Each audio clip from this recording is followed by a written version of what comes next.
Baik, terima kasih Ketua. Yang saya hormati pimpinan dan anggota Komisi 3, Pak Jampitsus beserta jajaran. Saya fokus saja pada pendalaman terhadap pertanyaan yang pernah saya ajukan sebelumnya. Ini menyambung dengan pertanyaan dari Pak Trimet yang terakhir tadi soal nasib para nasabah.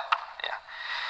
Jadi saya memahami memang bahwa tugas dan kewenangan dari Jaksa Agung, Kejaksaan maksudnya, itu pada proses penegakan hukum, ya, termasuk di situ bagaimana mengembalikan kerugian negara.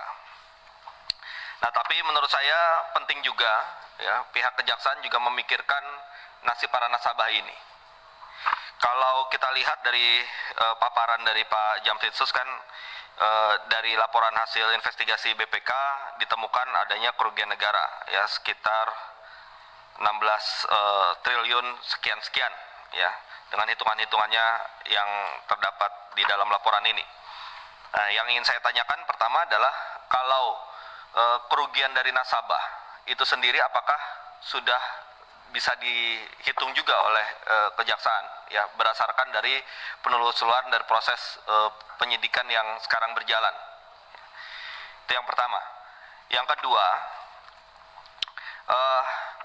ini penting untuk kita memikirkan pengembalian hak nasabah ini karena ini menyangkut juga kepercayaan terhadap sistem keuangan di negeri ini. Ya, kalau misalnya nasabah tidak mendapatkan jaminan bahwa hak-hak mereka bisa dikembalikan, sistem keuangan kita menjadi runtuh juga kepercayaannya. Nah, jadi menurut saya meskipun ini mungkin tidak sepenuhnya menjadi kewenangan kejaksaan, tapi patut dipikirkan untuk mencari jalan.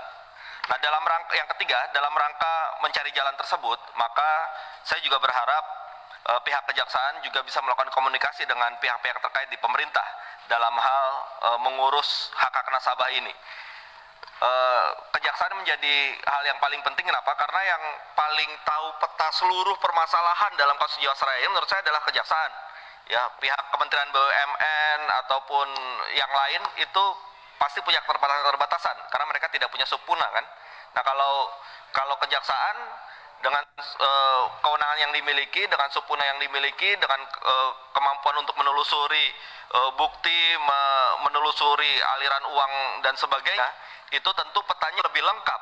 Nah, dari peta yang dimiliki oleh kejaksaan ini saya harapkan ada koordinasi yang baik terhadap pihak-pihak terkait dalam rangka untuk mencari jalan agar para nasabah ini juga tetap kita bisa berikan jaminan, ya, entah sekian persen dari yang berhasil disita oleh kejaksaan untuk bisa dikembalikan kepada para nasabah ini. Demikian, Ketua. Terima kasih. Wassalamualaikum warahmatullahi wabarakatuh. Pak Taufik, ini tindak pidana korupsi. Jadi yang kami lihat itu adalah kerugian keuangan negara. Kerugian negara, bukan undang-undang pasar modal dan bukan undang-undang perasuransian. Ketika kita bicara tindak pidana korupsi, maka yang terjadi korban itu adalah negara.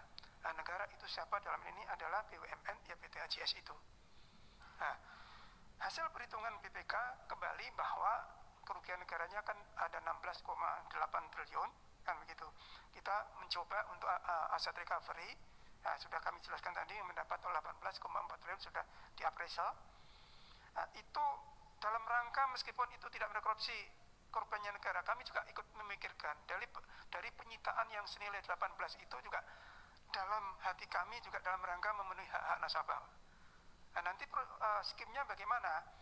Kami sudah pernah melakukan perhitungan dengan Bu Menteri Keuangan dalam rapat yang diadakan oleh Menko Polhukam waktu itu. Saat itu diminta kejaksaan sebanyak-banyaknya, nanti kalau ada kekurangan itu yang dihitung nanti Bu Menteri apakah ditambah atau tidak. Nah, kira-kira begitu, Pak. Nah, ini nanti juga tergantung putusan pengadilan. Karena dari barang bukti ini juga ada pihak ketiga yang melakukan klaim. Nah, kalau saya berharap putusan pengadilan sesuai dengan tuntutan jaksa, terutama tentang status barang bukti, sehingga nanti bisa untuk memenuhi hak-hak nasabah, Pak. Kira-kira itu, Pak.